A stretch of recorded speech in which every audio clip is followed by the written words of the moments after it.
Welcome back to Kevin Toll Reads, where today we're doing Saturday Shorts. I have 3 Saturday Shorts for you today, 2 of which are recommendations, recommended collections, I should say, from Pat at Book Chat with Pat. She recently did a video where she recommended books for some of her friends on BookTube, and 2 of the short stories come from 2 collections that she recommended, and I picked up. The other short story comes from Logan at Novel Insights. He recently sent me some book mail, and lo and behold, one of them had a collection in it that I was really eagerly looking forward to. And so that short story is in that collection. So stick around and let's see if I can go for the hat trick.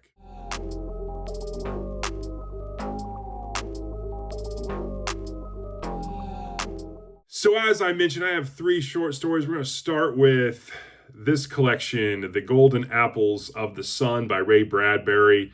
This was a recommendation from Pat, and I read this story, Uncle Enar. It is 7 pages in length, written in 1955. At least that's when this collection was published, but the actual short story, Uncle Enar, it was written in 1947 based on my research.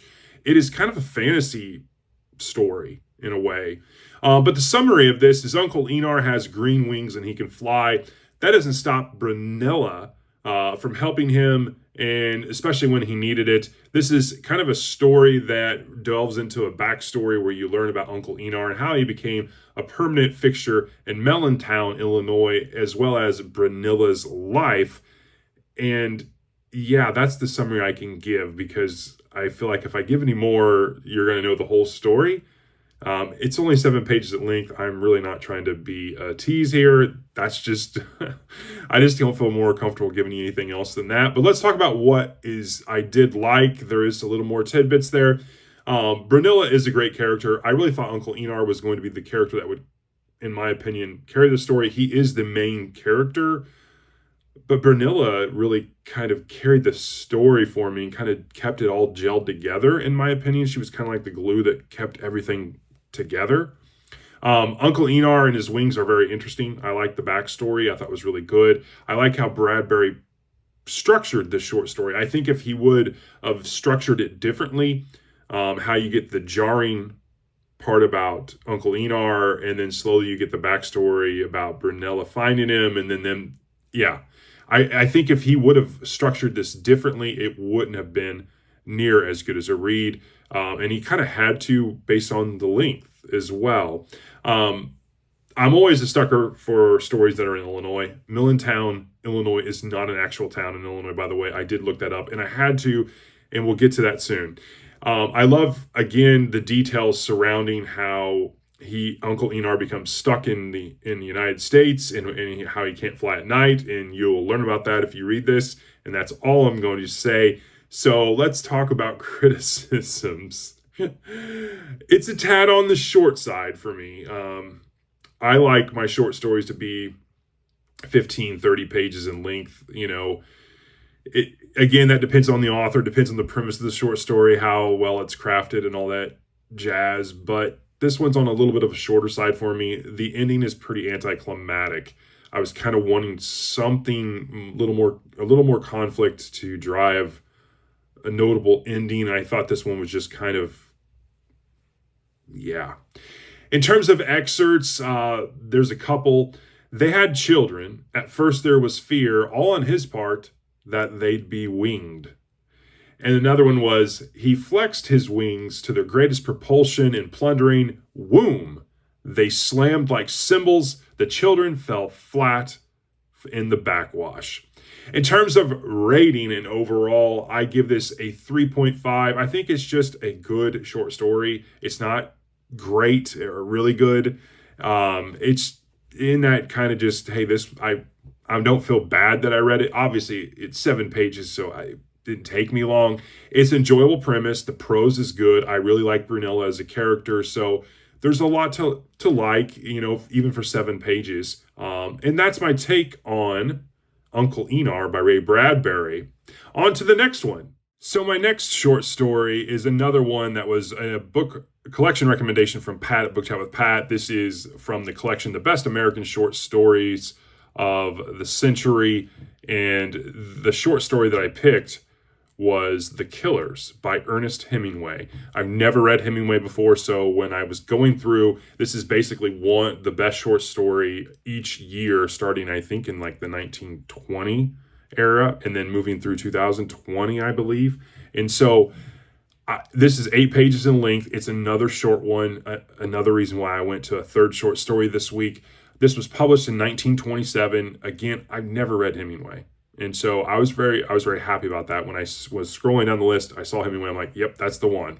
I know nothing about the short story or its premise, but I'm going to give you a summary. So we're at Henry's Diner in Summit, Illinois. Yeah.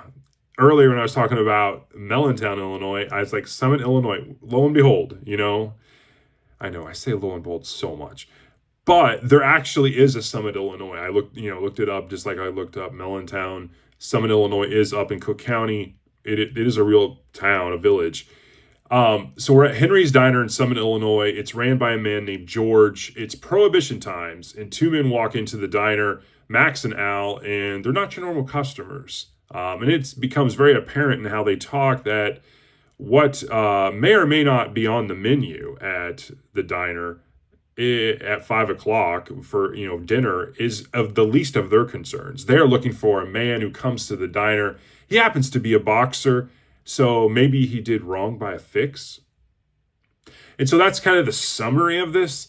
What makes it a good short story, again, I'm always a sucker for Illinois stories, or stories that mention Illinois. As I mentioned, Summit is up in Cook County, which is northern part of Illinois. We're going around the Chicago and metro area.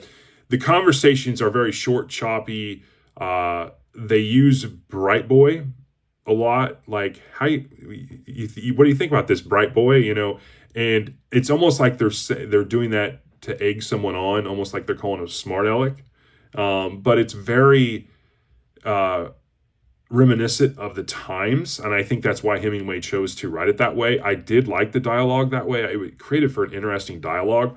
The contrast between Al and Max I really, really enjoyed. It's subtle, but it's also done well and done for a reason, in my opinion. I think there has to show that there's 2 of these basically hitman, and one of them is in control, one of them is not.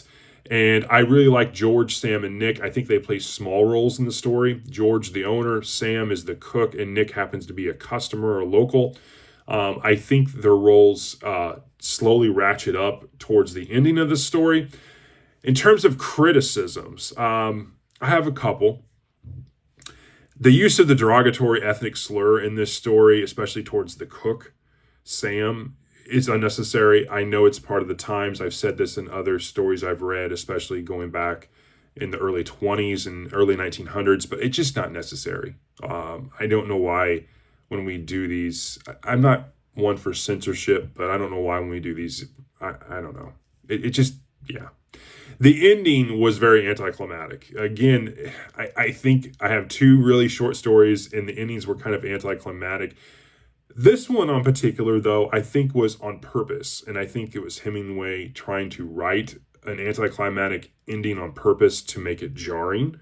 But it definitely left me wanting about 5 or 10 more pages. I do have an excerpt that I wanted to read you, and I will do so now. "Well, Bright Boy," Max said, looking into the mirror, "why don't you say something?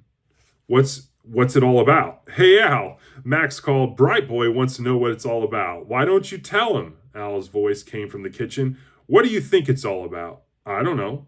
"What do you think?" Max looked into the mirror all the time he was talking. "I wouldn't say." "Hey, Al, Bright Boy says he wouldn't say with all this what he thinks about all this." "I can hear you all right," Al said from the kitchen. He propped open the slit that dishes passed through into the kitchen with the ketchup bottle. "Listen, Bright Boy," he said from the kitchen to George. "Stand a little further along the bar. You move a little to the left, Max." He was like a photographer arranging for a group picture. And that kind of gives you a little bit of kind of the interaction and the use of Bright Boy and how it was kind of just, yeah, it really kind of it's reminiscent of the times, and I think that's what Hemingway was going for. In terms of rating and overall, I gave this a 4. I think it's an enjoyable read. It's my first Hemingway story. I did like the gangster kind of feel, the hitman.